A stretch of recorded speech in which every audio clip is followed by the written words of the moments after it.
Good morning, everybody. Today's daf is daf Zion. I do not want a coffee, but thank you very much. Today's daf is daf. Oh, sorry. Daf Vav. I'm already at tomorrow's daf. Yeah, today's daf is daf Vav. I'm sorry about that. We closed yesterday a few lines from the top, and again, the Mishkachla kind of started off with this halacha that when a shliach is bringing a get from Medinas Hayam, they need to say the phrase "B'fanai nechtav" or "B'fanai nechtam." Something that's going to come up today, so we might as well speak it out now. The very, very, very first Rashi in the entire Masechta talks about when he defines what Medinas Hayam is.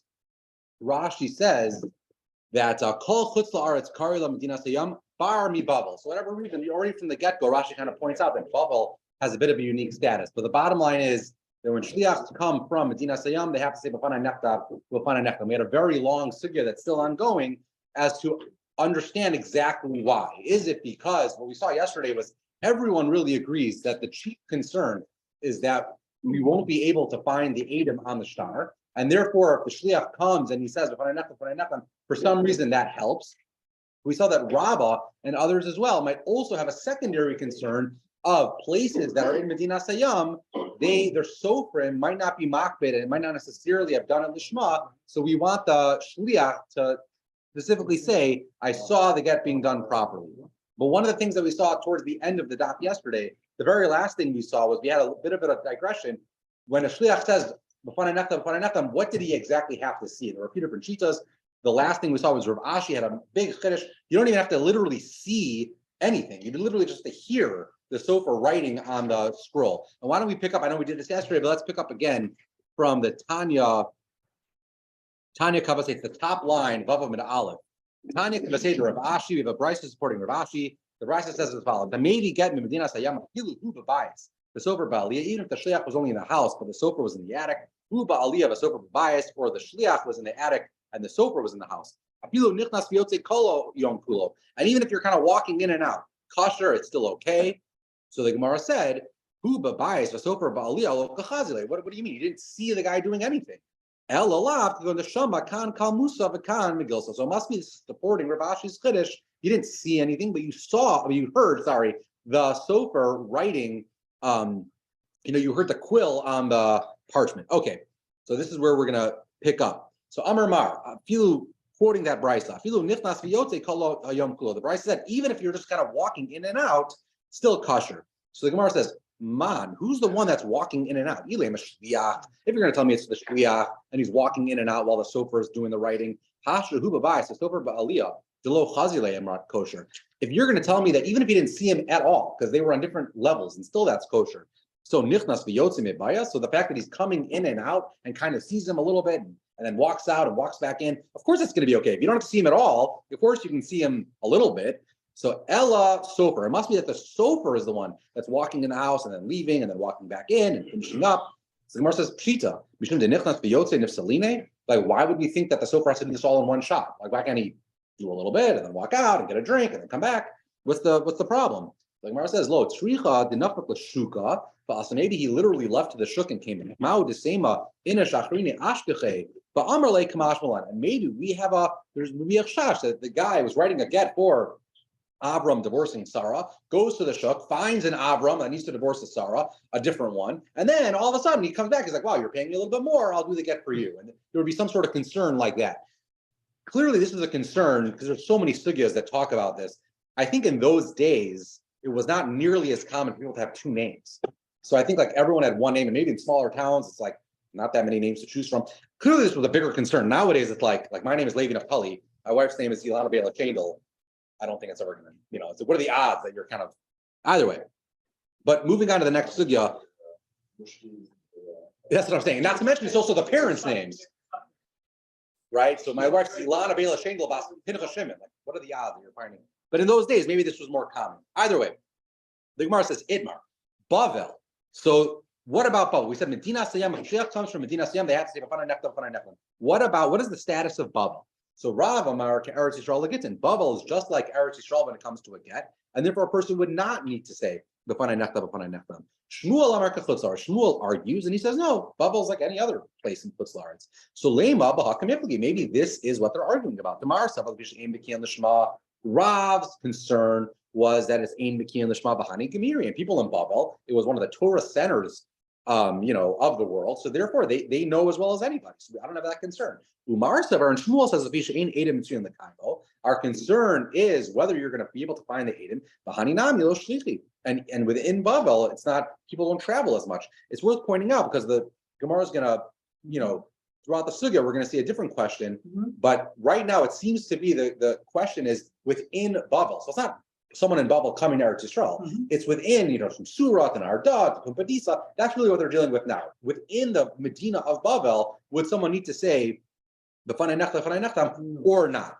But the Gemara, so this is the Gemara's Havim. The Gemara saying maybe this is the Machlokas. Rav says like Rabbah that you need Lishma, and Shmuel says like Rabbah, but the Gemara says, like we said 10 times yesterday, but Tizbara, Harabah, Itlay, Darabah. Everyone agrees to the concern of Ein Mitzrayim the Kaima, right? So that can't be what's going on. Ella Tuli Almavin on the Kaima. Everyone agrees that the concern is whether you can find the Edom or not.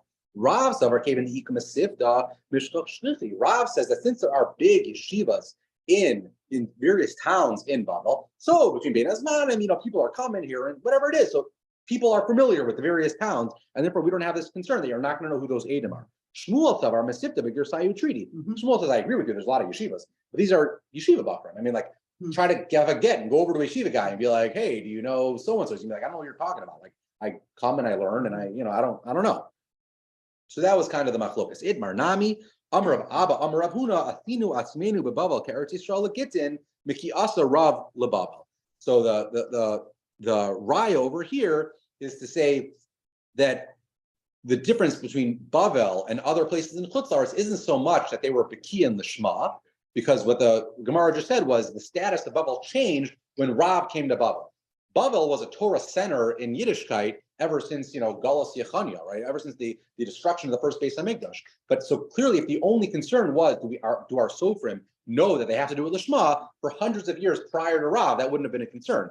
But what the Gemara is saying now is everything changed when Rav came to Bavel. Before Rav came to Bavel, there was one large yeshiva in Bavel. This was, Shmuel's yeshiva in Arda. Obviously, before Shmuel, there was others. But then when Rav came, he kind of started establishing yeshivas all over the place. And that's what the Gemara is saying now, is this whole concept of when Bavel kind of became a place where you no longer have to say, Fanei Nechtam, is when Rav came and established yeshivas all over Bavel. And therefore, I guess it created more of a familiarity between neighborhood to neighborhood and city to city within Bavel. Okay. So must have Rav Yirmiyah. Rav Yirmiyah asks, Rav Yehuda Omer, so this is the kasha on the concept that Bavel is not Chutz La'aretz.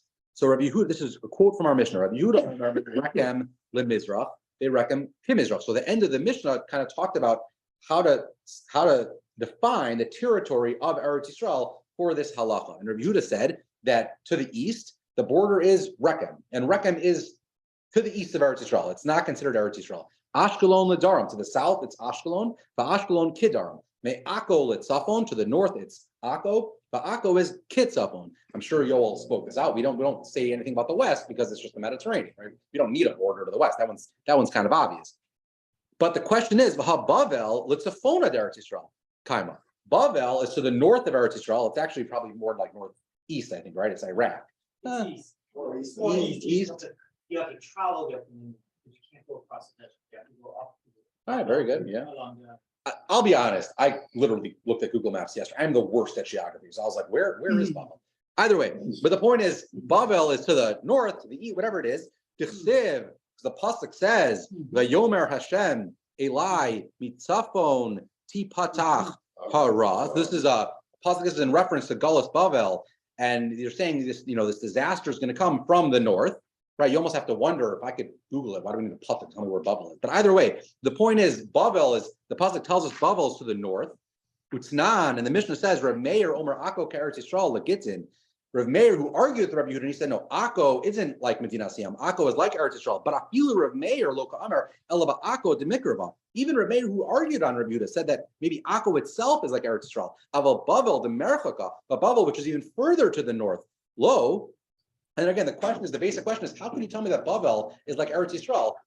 The Mishnah gives us it defines the borders for us, and Bavel is clearly to the north. So how can you tell me that Bavel is like Eretz Yisrael? Of course it should be like Chutz La'aretz. But who most love, who mafrik law, he asked the question and he answered, Labar mi Bavel. Bavel is just an exception to the rule. I mean, that's kind of what we've been saying the whole time. That again, if you only learned the Mishnah, you're right. You would have thought that Bavel is in Medina Sayyam. Comes along this Chiddush that Bavel is really just an exception. Okay. So then the Gemara says, now that we said that Bavel is an exception, we have to understand what are the borders of Bavel, right? Where does this halacha apply? So the Gemara says, Ad heichan hi Bavel. What constitutes Bavel for the special halacha that even though in all of Medina Sayyam you have to say b'fanai nechtam, b'fanai nechtam, not in Bavel? So Amar Papa k'machlokas liyuchsin kach machlokas legidin. This is a sugya in Kedushin. Apparently, once upon a time, it was a big deal, and there were people that were very makbid on for shidduchim purposes to only marry people with a specific yichus, right? You needed someone who was a Bas Kohen, and then they needed to know which areas in the world are very careful when it comes to yuchsin. And apparently, Bavel was on the list. And they had the same question: what constitutes Bavel for this shaila? So Rav Papa says, whatever we decided for Yuchsin, it's the same thing here for Gittin.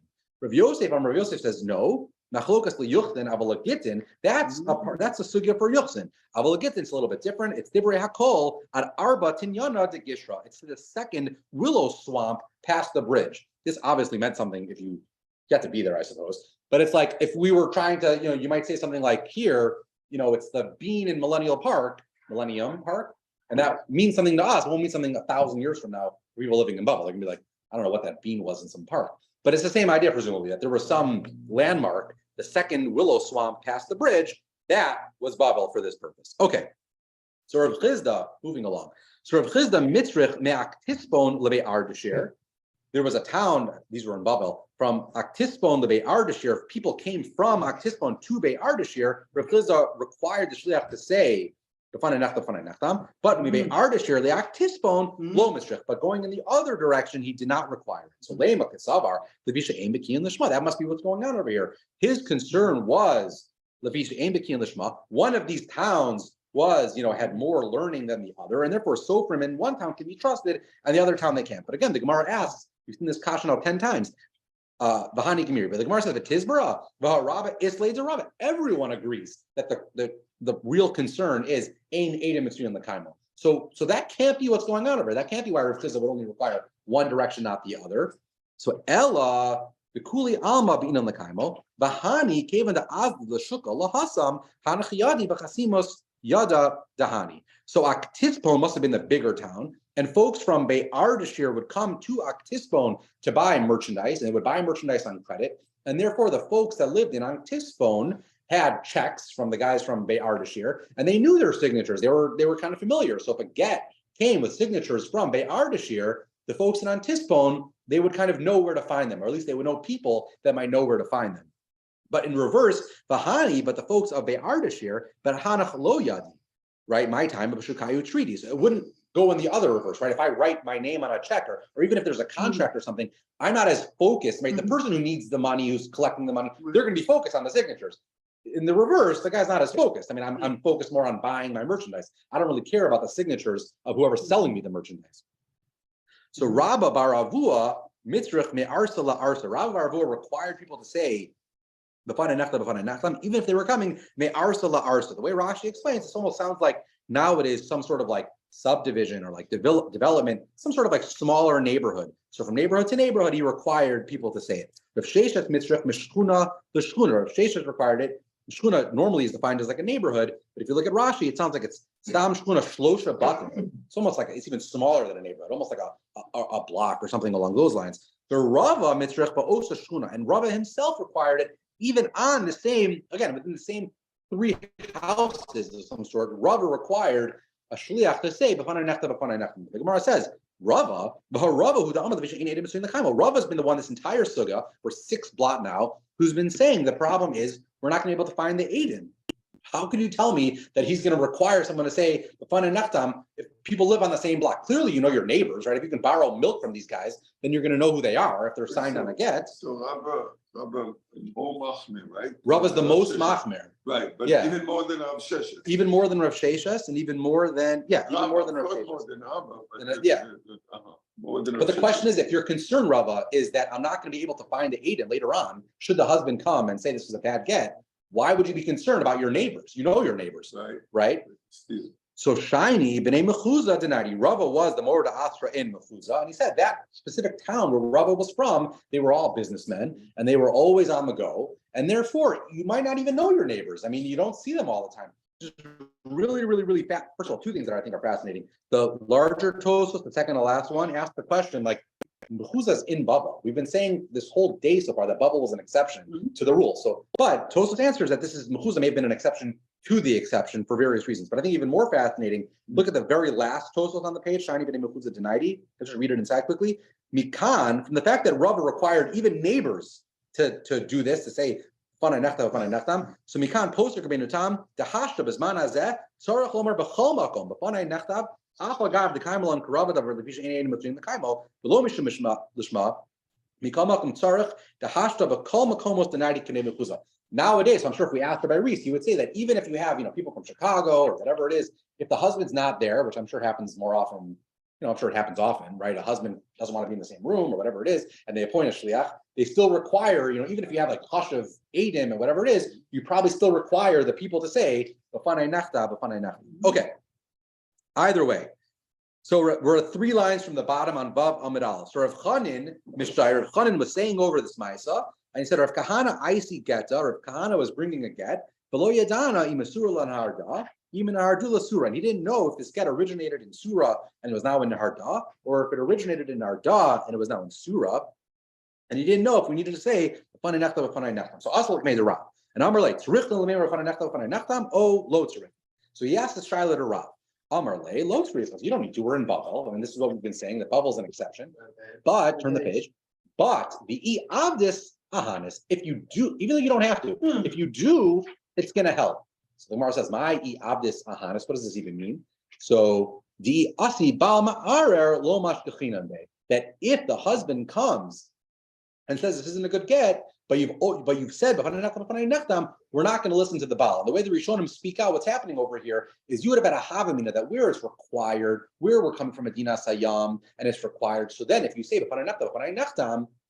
that for whatever reason, even though it's not like we spoke out earlier, it's not Eidos and it's not whatever it is, but there was a Gzeira that we're not going to listen to a Baal so long as you do this. But maybe you would have a Havamina that where it's not required because Eidim are Matsuyim L'kaimo or something like that. Maybe this wouldn't even help. Meaning if a Baal ultimately came and we were in Bavel or we were in Eretz Yisrael, so we would say, just be Mekayim the star, right? Just be Mekayim the get. Tamash Milan, no, even where it's not required, if someone does it, it's good enough, and we're never going to listen to the husband anymore. Okay, Kedatanya, we have a raya from a brisa.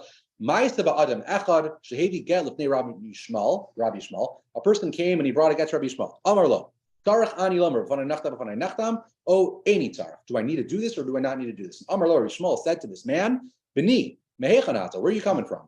Amar lo, Rebbe mikfar sisai. I'm coming from Kfar Sisai.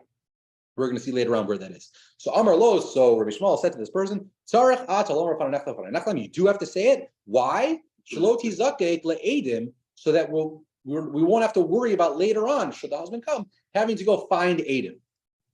So so this man leaves and he does this thing. Rabbi Lai comes to Rabbi Shmuel and he says, Amar Lo, Rebbe, look, Farsi say, move lost, but Eretz Yisrael, Ukrova L'tzipori, Yoster Me'ako. To the north, this is even closer than Akko. Utnan, and our Mishnah said, Meir Omer Akko Ke'eretz Yisrael L'gitin. V'afil Rabbanan, even Rabbi Yehuda in the Mishnah that argued with Rabbi Meir. Lo pligel ad Rabbi Meir ela ba'Akko. He specifically argued about Akko Demerchake. Aval Kfar Sisai, look below. Kfar Sisai is clearly closer to Eretz Yisrael than Akko. So everyone should agree that Kfar Sisai is within the borders of Eretz Yisrael for this purpose. And therefore, why are you telling this guy that he had to say B'fanei Nechtam? He totally didn't have to do it. So Amar Lo, so Rabbi Shmuel said back to him, Shtok b'ni shtok kol b'yatzar adavar b'heter yatza. Hey, maybe you're right. Maybe it's not a requirement, but once we already gave this heter and we said you can do this and that'll, make it better for him should the husband ever come, let's not change things now. But the point is, the raya, again, is even though it wasn't a requirement to do it because he was in Eretz Yisrael, or at least within the borders of Eretz Yisrael for this purpose, once you do it, it works, and therefore, should the Baal ever come in the future, we're not going to listen to the Baal, and we're not going to have to find Adim. He was absolutely protecting the woman, and yeah, exactly. But the Gemara says it has a problem with Rabbi Eli. It's like, we'll speak it outside first. What was even your question to ask Rabbi Shmuel? Rabbi Shmuel didn't just say, you need to do it because, you need to, that's the halacha. He gave him advice. He said, you need to do this so that should the husband come, we're not going to have a problem. So clearly it's not a requirement. What was Rabbi Eli's problem? So the Gemara says, he expressly told him why he has to do it. So what is Rabbi Eli's question? So the Gemara answers, Lo siyamu kamei. Rabbi Eli only heard half the story. All he heard was Rabbi Shmuel saying, you need to do it. He didn't hear the explanation. Therefore, he was like, you need to do this. Why do you need to do this? You're in Eretz Yisrael. From here to the end, it's really kind of more Agadah. So we'll do this pretty quickly. Shalach le Rabbi Aviatar le Rav Chizda. So Rabbi Aviatar, who's living in Eretz Yisrael, sent a telegram of sorts to Rav Chizda, who was living in Babel, and he said, "Gitin habayin misham lakan." If a get comes from Babel to Eretz Yisrael, ein sarach lomer b'fanei nechta b'fanei nechtam. And so a get that comes from Babel to Eretz Yisrael, the shliach would not need to say b'fanei nechta b'fanei nechtam. We actually spoke this out earlier. The entire Sugya and Amanalav was really dealing within the confines of Babel. This is already a big chiddush that we're going from Babel to Eretz Yisrael, and you wouldn't need to say it. So maybe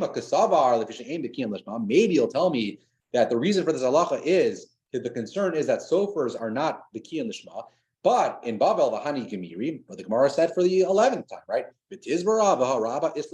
Everyone should agree. The problem is ein edim mitzuyim l'kaima. So Ella dukuli alma bin on the kaima. But it came unto Ika Rabim Desalku Vinachti Mishkach Shiksi. But the point is that since there are enough people that are coming from Babel to Eretz Yisrael and vice versa, therefore we're never concerned that we're not going to be able to find Be'edim. So Amar Rav Yosef. So Rav Yosef is hearing the story. This is Rav Aviatar, who lives in Eretz Yisrael, who is sending this psak down to Rav Chizda. So Rav Yosef says, Man Lemal and Rav Aviatar Bar Samcha. Has anyone heard of this Rav? How do we even know that he's trustworthy, that he's a Bar Samcha? The Ode, and I'll prove to you that maybe I have a reason to think that he's not a Bar Samcha, because Ha'ihu Deshalach Le Rabbi Yehuda, this Rav Aviatar once sent a telegram to Rabbi Yehuda, and he said, Bini, Adam Ha'olin Misham Lekan. I guess it was a common practice that people that were living in Babel abandoned their families for some time, and they went to Eretz Yisrael to learn. He said, and they're Hein Kayim Uba'atzman, they are being Makayim, this pasuk in Yoel, Vayidnu as a Yelet Bezona, the Hayalda Machru B'yayin, the Yishu. That I guess there's a pasuk and it's basically saying how people are abandoning their children, they're forcing them to fend for themselves. Tosa says that zona is not like zona in the zona sense, it's more like mizonos. You're kind of abandoning your family and forcing them to kind of sell their children to work for them, to make money for food and stuff like that. But the point is, Rabbi Aviatar was giving Musar, he's saying, why are people doing this? Stay in Babel, stay with your family and support your family. What are you coming to Eretz Yisrael and abandoning your family? But the bottom line was, because of label osirtut, even though we quoted this pasuk, the parchment didn't have the lines. You need to put lines in the parchment when you quote psukim. Why? But Amar Rabbi Yitzchak, Rabbi Yitzchak said, Shtayim kosvin, 2 words from a pasuk you can write without sirtut. Shalosh ain't kosvin, the 3 words you can't write without sirtut. The Masnisatana and a Brisa is taught, Shalosh kosvin, Arba ain't kosvin. 3 words maybe don't need sirtut, but 4 words clearly do need sirtut. And he quoted a whole pasuk from Yoel. It's 7, 8 words, I don't know. And he didn't do it with sirtut. So how do we know this guy's trustworthy? He doesn't even know this halacha that by quoting a pasuk in parchment, you need to have sirtut. So Amar le Abaya says to Rav Yosef, he has 2 things. First of all, Atu Kaldlo Yada Had Rav Yitzchak. Everyone that doesn't know this halacha of Rav Yitzchak about sirtut is Lav Gavra Rabahu. I mean, that you're telling me he's not trustworthy because he doesn't know this, kind of random halacha from Rav Yitzchak. Bish Lama Milsa Natalia Svara. It's one thing if you told me that this was something that everyone knew a certain Mishnah, and this was something that was easily something that we can extrapolate in Svara Lachaya. So I would say, all right, maybe this Rav Aviatar, doesn't know how to learn. But Hagamara, Ugamara Loshmili, this is just a halacha that was passed down Mimasora. Rav Yitzchak clearly had this Masora. Maybe Rav Aviatar just never heard of it. What are you blaming Rav Aviatar for not knowing this halacha? The Ode, and I'll prove to you that Rav Aviatar is someone that's trustworthy. Rav Aviatar, who the Askim Mari al Yadeh, Hashem himself gave a haskama to this Rav Aviatar. And here's the story. It's a famous story. So this is in the Pilagesh Begiva. So the story kind of starts, Vatizne alav Pilagsha. So the story of Pilagesh Begiva is at the end of Shoftim, right? So there was a person, he was married to a Pilagesh. She realized he was about to get very upset with her, so she ran away to go live by her father. And then the husband calmed down, he came to go get her, and on the way back, so they stopped off overnight in Beis Lechem Yehuda, and there was the whole story, and that ultimately led to the civil war. I'm sorry? in Binyamin. In Beit Shevet Lachem Binyamin, Yehuda. from Shevet Binyamin. Yeah, They stopped him. No, she was from Shevet She was Binyamin. the Binyamin. He wasn't. I from thought they Shevet stopped overnight in Beit Lachem No, Yehuda. They no, did? no. That's where they're. That's where they were coming from. That's where she was from, Beit Lachem Yehuda. Right. Either way, the point is, she was from, I don't know. Either way, the point is, what is it? So the pasuk says, "Vatizne alav kilachim." She did something that obviously was about to upset her husband that kind of resulted in this entire story. So what did she do? Rav Yatar Amar Zvuv Matzala. There was a fly in the guy's food, and she realized he was going to get upset, and she bolted. Rav Yonasan Amar Nima Matzala. It wasn't a fly; it was a hair. Rav Yatar leEliyahu. So Rav Yatar's walking on the street and he sees Eliyahu Navi. Amarle, my kavod HaKadosh Baruch Hu. What's God doing right now? Amarle. So Eliyahu Navi says to Rav Yatar, Asik b'Pilegesh Begiva. He's learning up the sugya of Pilegesh Begiva. Okay, so Umay Amar. So what's God saying? Amarle. So then this is Eliyahu Navi saying to Rav Yatar. He's saying like this. This is what God is saying. Evyatar b'ni kachu omer. Evyatar b'ni says it was a fly. Yonasan b'ni kachu omer. Yonasan says it was a nima, it was a hair. So Amar later, Evyatar says to Eliyahu Navi, Chas v'shalom, umi ika sveka kamishmaya. It's one thing for the two of us to argue and learning. God knows the answer. Why is he quoting me? Why is he quoting him? So Amar lay, Eliyahu Navi says back to Rav Yatar, Elu ve'elu divrei Elokim chayim hein. Both of them are true. Zvuv matzah v'lo hikbit. First, there was a fly, and all right, maybe he was upset, but that wouldn't have done it. But then, Nima matzah v'hikbit.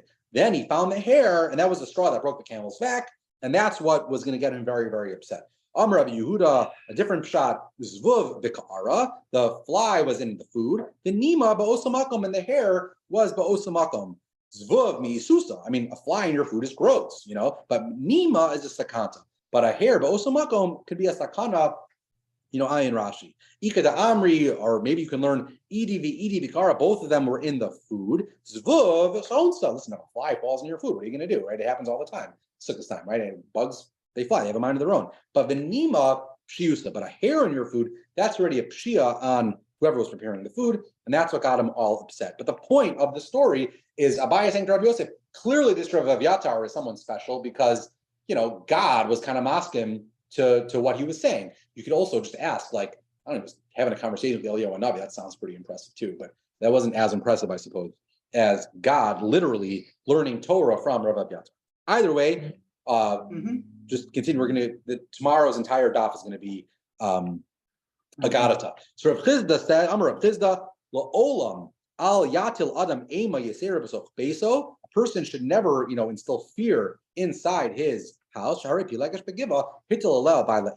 from the story, she was very concerned because there was a fly or a hair or whatever it was, and she ran away, and that's kind of what resulted in the entire story of Pilegesh Begiva that ultimately led to the civil war that killed thousands and thousands of people. Amar Vida Marab, Kol Hamatal Ema Yasira B'Sof Besa, whoever does this, whoever makes the folks in his house afraid, Sofu Bali Day Shalosh Averos.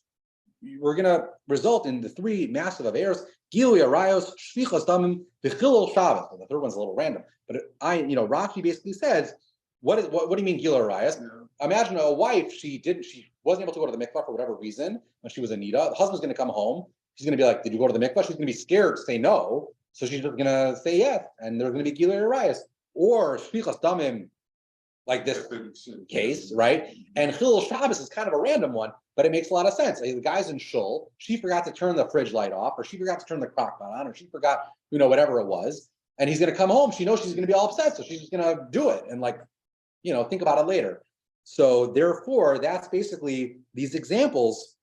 That's why you never want to have your wife be afraid of you. You want her to be able to be honest and say, listen, I made a mistake, but let's move on. Amar Rabba Bar Chana, Had Amar Rabbanan. This is a famous Mishnah that we say every Friday night in Bava Malikin. Shlosha Dvarim Tzarech Adam Lomar Besoch Beso Erev Shabbos and Chashecha Isartem a Ravtem and a Hadlikuas in there. So you can't do Trumas Maestros on Shabbos. If you're going to eat the food, you have to have done it on Friday. So you have to ask your wife before Shabbos, did you do it? Erev is Erev Chatzero, same thing, right? We can't carry in our courtyard if we didn't set up the Erev. So did you take care of that? And at Likuas on there, same thing, right? Did you prepare that? We're not going to be able to see Friday night if you didn't do it. But these three things that you need to say every Friday night, Sarach Lemenu Bini Chusa. Again, you can't say it like in an angry tone, because again, she might just lie. So you got to say it.